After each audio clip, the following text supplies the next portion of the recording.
Hello everyone, my name is Priyanshi Jain. Today our topic is PCR, that is polymerase chain reaction. देखिए polymerase का मतलब क्या होता है। पॉली मतलब होता है मैनी। पीसीआर में जनरली क्या होता है कि हमारे पास एक डीएनए अगर होता है, हमारे पास डीएनए है, जब इस डीएनए को हम एक साइकिल ऑफ पीसीआर से रन करा देंगे तो एक साइकिल ऑफ पीसीआर कंप्लीट होने के बाद हमें 2 आइडेंटिकल कॉपीज ऑफ डीएनए मिलेगी। इसका मतलब क्या है कि हमारे पास एक डीएनए अगर आता है तो जब हम उसकी एक पीसीआर की साइकिल उसके साथ करेंगे तो साइकिल खत्म होने के बाद हमें 2 जो ये आए डीएनए, ये एक था, पीसीआर की साइकिल खत्म होने के बाद हमें सेम 2 ऐसे डीएनए मिलेंगे, 2 आइडेंटिकल कॉपीज ऑफ डीएनए मिलेंगे। अभी हम इसका प्रिंसिपल और प्रोसीजर अच्छे से देखेंगे तब हमें समझ आ जाएगा। बट अभी ये समझिए कि इसका नाम पॉलीमरेज क्यों है। ठीक है, पॉली मतलब क्या है कि हमारे पास एक डीएनए आया, एक डीएनए से हमने 2 डीएनए बनाए, फिर हम दूसरी साइकिल रन कराएंगे पीसीआर की, 2 के 4 मिलेंगे, 4 से 8 और ऐसे हमें काफी सारे डीएनए मिल जाते हैं। तो इसलिए यहाँ पे पड़ा है नाम पॉली। यहाँ पे एज नाम क्यों पड़ा है, क्योंकि यहाँ पे हम एंजाइम यूज में लेते हैं। जो रिएक्शन होती है वो एक एंजाइम की प्रेजेंस में होती है, तो इसका नाम पड़ा है पॉलीमरेज। मतलब हम एक एंजाइम की हेल्प से एक डीएनए के काफी सारे पॉलीमर्स बना रहे हैं, इसलिए नाम यहाँ पड़ा है पॉलीमरेज। चेन रिएक्शन क्यों है इसका नाम। चेन मतलब ये है कि 1 से 2 मिले, 2 के 4 मिले, 4 के 8 मिले, एक चेन चल रही है। इसलिए चेन और रिएक्शन के बीच में जब ये बनेंगे तो रिएक्शन तो होगी, तो इसलिए इसका नाम पड़ा है पॉलीमरेज चेन रिएक्शन। अभी हम इसमें बेसिकली ये देखेंगे कि इसके अंदर कितनी टाइप की प्रोसीजर होती है, फिर प्रिंसिपल या फिर स्टेजेस क्या क्या होती है। तो पीसीआर की मेन 3 स्टेजेस होती हैं। पहली होती है डीनेचुरेशन, दूसरी होती है रीनेचुरेशन और तीसरी होती है डीएनए सिंथेसिस। अभी हम एक एक को डिटेल में देखेंगे। देखिए डीनेचुरेशन में क्या होता है, हमारे पास जैसे अभी मैंने बताया कि हमारे पास एक डीएनए आया, तो फॉर एग्जांपल हमारे पास जो डीएनए आया ये वो वाला डीएनए है। अब हमें पता है कि डीएनए की स्ट्रक्चर में यहाँ पे क्या लगी होती है, डीऑक्सीराइबोन्यूक्लियोटाइड्स यहाँ पे लगे होते हैं। जैसे एडेनिन होता है, थायमिडीन होता है, साइटोसिल होता है, ग्वानिन होता है, ये सब क्या होती है, शुगर मतलब डीऑक्सीराइबोन्यूक्लियोटाइड्स होती हैं। ठीक है, तो हमें पता है कि एडेनिन के सामने क्या लगता है, थायमिन लगता है, साइटोसिल के सामने क्या लगता है, ग्वानिन लगता है। ये जनरल डीएनए का स्ट्रक्चर होता है। ठीक है, तो ये पूरी कंप्लीट हो रही है यहाँ पे साइकिल इसकी। ठीक है, अब देखिए इसका जो नेचर है इसे हम क्या बोलते हैं, डबल स्ट्रैंडेड डीएनए, क्योंकि इसके अंदर 2 स्ट्रैंड्स हैं। इस डीएनए के अंदर 2 स्ट्रैंड हैं, 2 ये पतली पतली ये बनी हुई है स्ट्रैंड्स। ठीक है, तो इसका नाम होता है dsDNA, that is double stranded DNA. तो हमारे पास जो डीएनए आया है वो डबल स्ट्रैंडेड डीएनए है।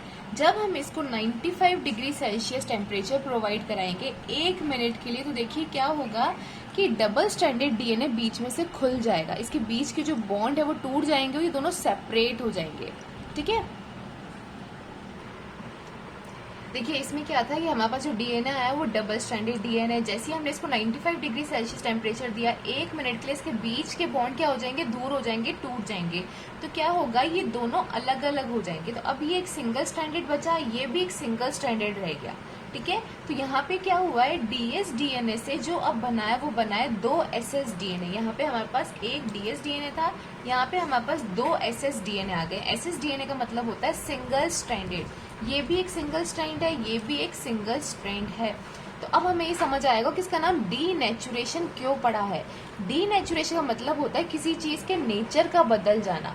नेचर यहाँ पे क्या चेंज हो रहा है कि यहाँ पे पहले डीएस डीएनए था, मतलब डबल स्ट्रैंडेड डीएनए था, फिर क्या हो गया, ये सिंगल स्ट्रैंडेड डीएनए बन गया। इसी को हम क्या बोलते हैं, डीनेचुरेशन बोलते हैं। ठीक है, तो हमारे पास देखिए डबल स्ट्रैंडेड डीएनए आया था, उससे क्या बना, सिंगल स्ट्रैंडेड डीएनए बना। कैसे, जब हमने 95 डिग्री सेल्सियस टेम्परेचर दिया 1 मिनट के लिए, और इसी प्रोसीजर को कहा जाता है डीनेचुरेशन। ठीक है, अब आएगा हमारा सेकेंड स्टेज। सेकेंड स्टेज होगा रीनेचुरेशन। तो देखिए हमारे पास जो लास्ट ये बना था वो यही था, same single stranded, 2 single stranded हमारे पास आ गए थे। यहाँ पे एडेनिन, थायमिडीन, साइटोसिल, ग्वानिन, ये मतलब वही पूरी सारे डीऑक्सीराइबोन्यूक्लियोटाइड्स हैं। अब क्या होगा, यहाँ पे हम ऐड करेंगे, यहाँ पे ऐड किया जाता है प्राइमर्स। देखिए प्राइमर्स क्या होता है, प्राइमर्स मतलब छोटी यूनिट्स होती हैं सिंगल स्ट्रैंडेड डीएनए की, छोटी छोटी यूनिट्स होती हैं। छोटी यूनिट का मतलब ये है कि उन छोटी यूनिट का मतलब ये है कि इस प्राइमर के ऊपर कुछ 10-15 क्या होते हैं, डीऑक्सीराइबोन्यूक्लियोटाइड्स होते हैं। ठीक है, 10-15 भी 30-35 डिपेंड करता है कि आपके डीएनए कितना बड़ा है। तो मतलब कहने का मतलब ये है कि इसमें कुछ क्या होते हैं, डीऑक्सीराइबोन्यूक्लियोटाइड्स प्रेजेंट होते हैं। यहाँ पे मैंने एग्जांपल के लिए बनाया कि ये हमारा एक प्राइमर है, इसमें 3 डीऑक्सीराइबोन्यूक्लियोटाइड्स प्रेजेंट है। ठीक है। और काफ़ी सारे थाउजेंड्स ऑफ हम क्या करते हैं, जो हमारे जिसके अंदर हम रिएक्शन करवाते हैं उसके अंदर हम थाउजेंड्स ऑफ प्राइमर्स डालते हैं, क्योंकि हमें ये नहीं पता है कि कौन से प्राइमर पे कौन सी शुगर लगी है। ठीक है, तो देखिए होगा क्या, ये प्राइमर जैसे हमने ऐड करा, तो यहाँ पे मैंने एग्जाम्पल के 2 प्राइमर बनाए हैं। इन दोनों प्राइमर पे देखिए, जैसे यहाँ पे थायमिडीन है, तो ये वाला प्राइमर जिसपे क्या है, शुरू में एडेनिन है, इस पर क्या है, ग्वानिन है, यहाँ पे क्या है, साइटोसिल है, थायमिडीन है, फिर यहाँ क्या है, एडेनिन है। इसका मतलब ये वाला प्राइमर जो है इसके लिए परफेक्ट है कि वो यहाँ पे आकर इसके पास आके जुड़ जाएगा। ठीक है, तो प्राइमर्स में हम यहाँ पे क्या डालते हैं, काफी थाउजेंड्स ऑफ प्राइमर्स डालते हैं, क्योंकि हमें नहीं पता है किसके बीच में रिएक्शन हो सकती है। तो ये वाला इसके लिए परफेक्ट है, ये यहाँ पे आके इससे जुड़ जाएगा, इधर यहाँ पे आना जुड़ना स्टार्ट करेगा। इसका नाम प्राइमर क्यों पड़ा है, क्योंकि प्राइमर मतलब होता है प्राइमरी, मतलब हम जानते हैं कि स्टार्टिंग की चीज। तो हमने जैसे ही यहाँ पे इसको ऐड कर देंगे तो यहाँ पे क्या हो जाएगी, दूसरी स्ट्रैंड बनना स्टार्ट हो जाएगी, इसलिए इसका नाम क्या पड़ा है, प्राइमर्स हम इनको बोलते हैं। इसके लिए देखिए यहाँ पे क्या है, जैसे एडेनिन है तो इसके सामने क्या लगेगा, यहाँ पे थायमिडीन है, और थायमिडीन एडेनिन के सामने लगता है। साइटोसिल है, यहाँ पे क्या है, ग्वानिन है, इसके सामने लग जाएगा। यहाँ एडेनिन है, इसके सामने क्या है, थायमिडीन है। तो ये वाला जो प्राइमर है ये इसके लिए परफेक्ट है, यहाँ पे जुड़ जाएगा और यहाँ पे प्राइमर दोनों ऐड हो जाएंगे। ठीक है, तो देखिए यहाँ पे मैंने ऐड कर दिया है कि हमारा जो पुराने स्ट्रैंडेड डीएनए था सिंगल स्ट्रैंडेड, ये वो वाले हैं, यहाँ पे क्या हो गए, प्राइमर ऐड हो गए। ये रिएक्शन होती है 55 डिग्री सेल्सियस पे और 1 मिनट के लिए। ठीक है, ये सब क्या हो जाएंगे, यहाँ पे ऐड हो जाएंगे। अब क्या हो रहा है, धीरे धीरे रीनेचुरेशन। अब देखिए यहाँ पे क्या बन गया है, ये डबल स्ट्रैंडेड डीएनए बनना स्टार्ट हो गया है, इसलिए इसका नाम पड़ा है रीनेचुरेशन। रीनेचुरेशन का मतलब क्या होता है, वापस वही नेचर के अंदर आना। ठीक है, वही नेचर क्या आ रहा है कि यहाँ पे सिंगल स्ट्रैंडेड था, जैसे ही हमने यहाँ पे प्राइमर्स को ऐड करा तो डबल स्ट्रैंडेड बनना स्टार्ट हो गया है। इसी को हम क्या बोलते हैं, री नेचर होना, सिंगल स्ट्रैंडेड से वापस अपने प्योर नेचर में जाना। कौन सा, डीएस डीएनए। तो सिंगल स्ट्रैंडेड डीएनए से क्या हो रहा है, डबल स्ट्रैंडेड डीएनए बन रहा है। इस प्रोसीजर को हम रीनेचुरेशन बोलेंगे। ये 55 डिग्री सेल्सियस पे होती है और इसको भी 1 मिनट लगता है। अब नेक्स्ट स्टेज आएगी हमारी डीएनए सिंथेसिस, मतलब इसके अंदर क्या हो रहा है, प्रॉपर पूरा डीएनए बन जाएगा। तो देखिए लास्ट स्टेज में हमने ये कंप्लीट कर लिया था, रीनेचुरेशन तक हमारे पास ये प्रोडक्ट बन गया था। इसके बाद अब क्या होगा कि इसके अंदर हम 4 डीऑक्सीराइबो न्यूक्लियोटाइड्स डालेंगे। अब 4 डीऑक्सीराइबो न्यूक्लियोटाइड्स कौन कौन से हैं, एटीपी है, जीटीपी है, टीटीपी है और सीटीपी है। एटीपी मतलब adenine triphosphate, guanine triphosphate, thymidine triphosphate और साइटोसिल ट्राइफॉस्फेट। ये चारों क्या है, डीऑक्सीराइबो न्यूक्लियोटाइड्स हैं। देखिए होगा क्या इसमें, ये हमारे पास लास्ट प्रोडक्ट बना था। अब देखिए जैसे ही हम इसका सॉल्यूशन डाल देंगे इस मिक्सचर के अंदर तो क्या होगा, देखिए यहाँ पे ग्वानिन, यहाँ तक तो प्राइमर ऐड हो चुका है, अब खाली कौन सा है हमारा, ग्वानिन।